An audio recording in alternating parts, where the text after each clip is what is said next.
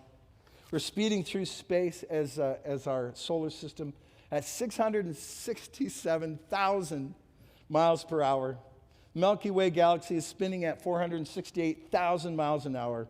We don't even get dizzy. That's a miracle. Could you imagine? I'm just not good. A one-of-a-kind miracle that is often overlooked and underappreciated. Not only that, I am a living miracle. Your body recycles 330 billion cells every single day. Isn't that wild? Like the little skin cells that slough off, the cells that die, that have to recycle that every single day. Boom, boom, boom. Could you imagine trying to go? You can't count that fast. 330 billion cells every day get replaced. Every time you inhale this, 25 sextillion molecules. Yes, I said sextillion. That's more than 217 zeros behind it. More than the grains of sand as far as air you breathe in. There are 37 sextillion biochemical reactions happening in your body every single second. You're burning your glucose. You're taking those, you're filtrating your blood. I am a living miracle. Can we just all say that? Just, I am a living miracle. Come on, let's say that, all right? 1, 2, 3. I am a living miracle. We need to say it again. If you're on the way to God, if you don't like this, I'm sorry. We're all going to say it again. So we're going to talk to somebody. Let's just say it loud enough the people that aren't sure there's a God can hear it, all right? All right, here we go. 1, 2, 3. I am a living miracle. You want to see a miracle? Look at this. Okay, look in the mirror. This is a great Bible story. It's about Jacob, and he's heading out to find his wife, and he gets to the border of the promised land. He has a dream. He has a dream of angels going up and down this ladder.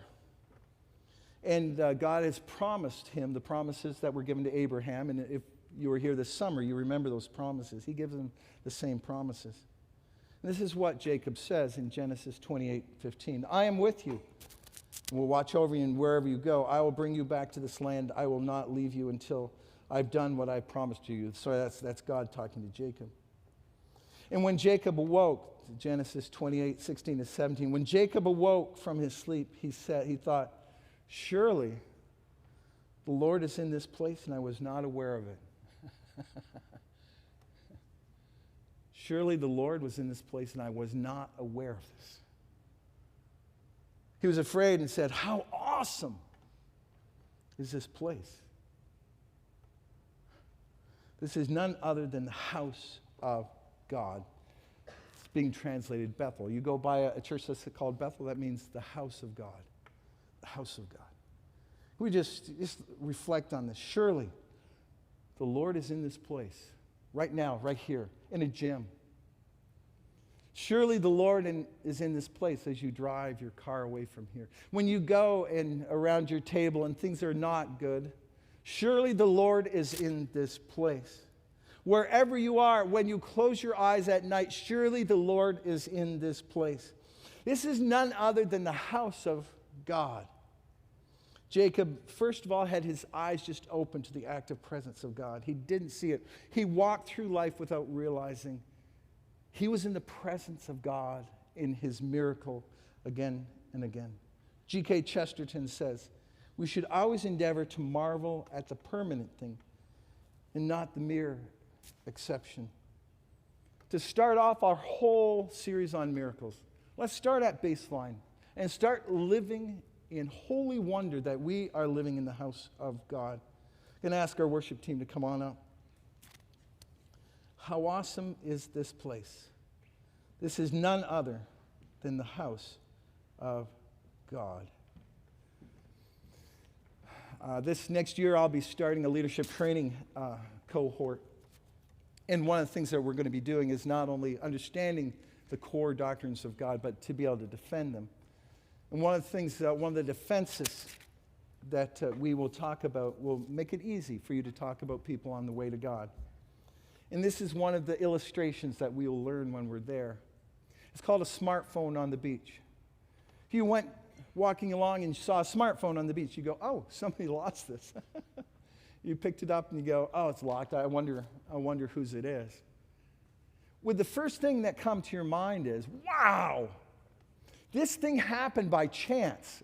All the metal happened to, there's an electrical shock, and all the metal and the glass happened to come together. And all the information in there just happened to be there by chance and enough time. Would you think that, or would you say, no, somebody designed that, somebody packed it with information? In fact, a lot of people did. In the same way, if you're on the way to God, you have no excuse. I'm sorry. If you are not yet a believer in God, I don't usually talk this harsh because we're loving people, but can I be honest? You have no excuse. You are living in a miracle. You see a cell phone and you say it must have happened by chance. It did not. It was designed by a holy God, and He loves you. And